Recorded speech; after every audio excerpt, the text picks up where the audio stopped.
And Jimmy, how do you identify politically? Well, I was a Democrat up until 2016, I guess. Hmm. And then when they cheated Bernie, I was like, that's it. Okay, I see. But Bernie will forever, for to go to his grave sucking the blue cock. The red cock is corrupt. The blue cock will give you liberty. Um, and freedom. Therefore, a woman's right to choose. Hmm. So anyway, so after that, I thought we were all progressives. I thought what that meant was that we understood that the Democratic Party was the real impediment to change in America because they're a big fake out, and that they give people the assumption that there's a difference between the two parties as if they serve a different agenda.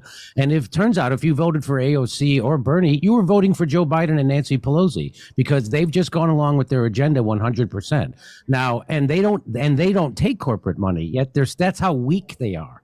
And so all that stuff they said about Bernie was that he's just a sheepdog to get the progressive revolutionary energy and funnel it back into a pro-war, pro-Wall Street, anti-worker party, turns out was correct. And so here we are, all those people who I thought got that, the people who went to Bernie rallies in 2016 and chanted CNN sucks, CNN sucks. It wasn't Fox News, wasn't the end. The enemy was the people who pretended to be our friends, the sheep and wolf clothing, right? And so they had to find a bigger and bigger monster to keep you voting Democrat. They did it. They got Donald Trump, who's just a game show host who wears a raccoon on his head, who turned out that they said was a Russian plant. And then, of course, we knew that was a propaganda, meaning a lie, all along because they couldn't prove it. They wouldn't prove it. The FBI wouldn't even look at the server. And so and then the Mueller report. So I kept saying that when the Mueller report comes out, this will clear everything up and everyone will see that I was telling the truth. My comedian friends would say, oh, you're nuts and all this stuff. And I said, well, wait for the Mueller report. The Mueller report came out, completely said exactly what I said it was going to say. Some of my comedian friends had integrity and said, well, how did you fucking know that? The other one said, no, they just changed the subject like Cenk Uygur and everybody else. So where am I politically right now? Mm-hmm. I don't know. As soon as Bernie Sanders decided to go along with the establishment and start going with whatever Joe Biden and being Joe Biden's water boy, his whole movement, he disbanded it. And so now they just defend Joe Biden as if they're defending Bernie Sanders. And they go, oh, we criticize the Democrats, but you tell everybody to vote for him. And if you don't, you say you're supporting fascism, it's just, hey, democracy's on the ballot. How are we going to get rid of it? We're going to vote it out. That doesn't make any fucking sense. Okay. So where I am politically is I'm homeless. I am politically homeless. Mm-hmm. In America, and the things I am for against imperialism and empire, and now Bernie Sanders is a cheerleader for it. In fact, not only is he a cheerleader for it, when people show up to protest him voting for war and imperialism, he smears them and asks them who's paying them. Protesters, activists, peace activists. Bernie Sanders is literally smearing right out in the open. So that's how bad it is. I am super politically homeless in America. So I'm against the wars. Those are all bullshit, just transfers of wealth to the military industrial complex. And by the way, Barack Obama was not a break from George W. Bush. He was a continuation of the George W. Bush policies, which is why black and brown people voted for Barack Obama twice and their lives got worse, which is why they wouldn't vote for Hillary Clinton. Not because racism got invented or Donald Trump got invented. It was because they voted for, if you want to know why people wouldn't vote for Hillary Clinton, it was because they voted for Barack Obama twice, and it was black and brown people in places like Milwaukee who said they weren't going to vote for Hillary Clinton because of that exact reason. And where did I get this from? Some underground lefty magazine? It was in the front page of the New York Times. Everybody ignored that story. The New York Times actually did reporting and sent a reporter to talk to black and brown people in those districts and in those cities in Milwaukee and in Wisconsin that they couldn't carry, and they found out why. And so Barack Obama took us from 2 wars to 7. He dropped more bombs than George W. Bush. He deported more Hispanics than Donald Trump in his first term. And he kicked 5.1 million families out of their homes while he made sure the bankers got their bonuses. And he didn't give us a healthcare plan with a public option like he promised. He gave us a right-wing giveaway healthcare plan that was nothing more than another wealth transfer. It didn't change regular people's lives because if you have a $10,000 deductible, you still don't have fucking healthcare. So that's where I am politically. Mm-hmm. He Yeah, did some bad stuff too. Is that enough, Sitch? Me and Adam we feel pretty similar. We're politically homeless. We've been very anti. I think we were both pretty much in like the liberal bubble for many years, and we kind of woke up to this, ironically, when the woke stuff happened, and we realized like, oh, a lot of people that have been talking about freedom of speech and all these freedoms, like that's not true. Like the second that a lot of those people got in power and they kind of had society under their control, they immediately just threw that all away. And so, but putting that all aside, I assume that you're still want like a public option. You're still in favor of, business regulation. Like you're not.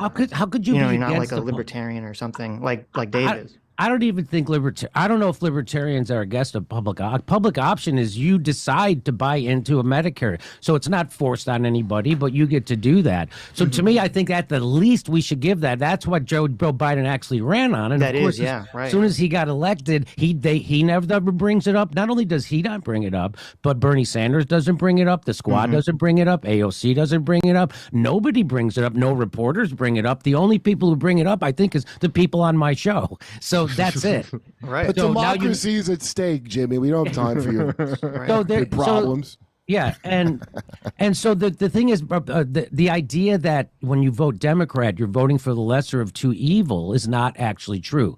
Bill Clinton was not the lesser of two evil with George Bush the first, and this is talked about by Thomas Frank in his book Listen Liberal, which is the book that actually radicalized me. It made me realize how bad the problem really is, because I used to think that Bill Clinton was the lesser of two evil, but if you look, he got things done that a right-wing Republican could not get done, like George Bush the first tried to pass NAFTA, and he couldn't because the Democrats were still at that point in bed with the unions and representing workers.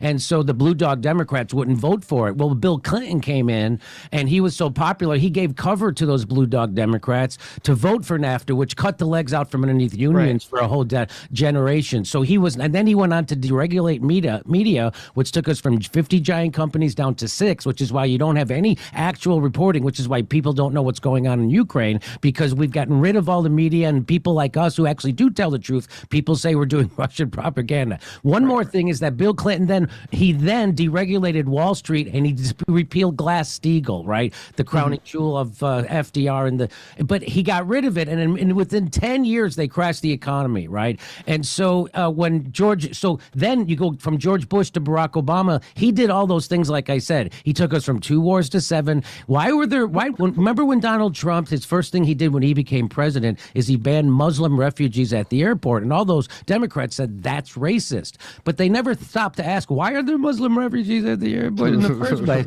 And the reason why is because Barack Obama spent 8 years bombing the fucking shit out of them. And look what he did to Libya. Look what he did with his drone program, that killed 90% innocent people. If you walk into a mall and you mow down 90% innocent people, you're called a mental case maniac. But if you do it as president, they give you a Peace Prize. So this is the world we're living in right now. So do you remember, Jimmy? Do you remember there was this one? It was when Trump first got in. There was that Iraqi who was held at the airport, like under the Muslim ban, and there were all these people protesting outside, like, "How could you do this to this poor Iraqi?" And I remember thinking, this is the nicest thing our federal government has done to an Iraqi in 30 years. We've never treated an Iraqi so kindly as to hold them at one of our fine airports. So I sent you a picture, Adam, if you want to bring it up.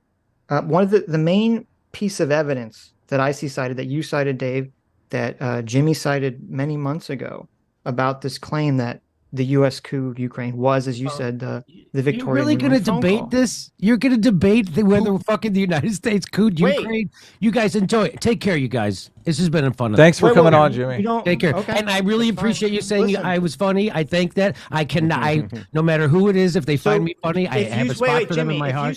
But I'm not going to do this. Objectively false. You don't care? I'm not going to do this. This is ridiculous. I'm not going to go black is white, in is out. And if the point of it is this is an economic proxy, you don't even know what I'm going to say about the Newland phone call. No, what I'm just saying is that about Newland? None of this matters. What Kurt is saying is right. It was that it doesn't matter. What's your end point? That we should be helping and spending $100 billion in Ukraine or not? We're there for the same reason we did Libya, for the same reason we did Iraq, for the same reason we did Afghanistan and Yemen, and now we're doing Somalia and Ethiopia for the same reasons. That's the same reason we're there. And any discussion about it is just stupid. Jimmy, I appreciate you, and I thanks for having me. I mean, Jimmy, Jimmy, before true, because you and everyone else it's okay.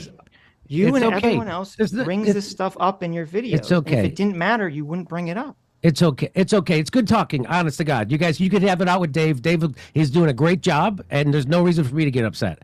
Okay, so that's fine. I understand you don't want to, be fact checked or talk about anything. Hey, Sitch, no, Sitch. Hey, you're right. Maybe Sitch. Wrong. Hey, you want to have? Should we talk about if water is wet? Yes, we could. Jimmy. All right, I'm gonna take care. Wait, Jimmy. Before you go, thanks for coming on. Come back on the show again sometime. We'll discuss. Take care, man. Have a good Sunday.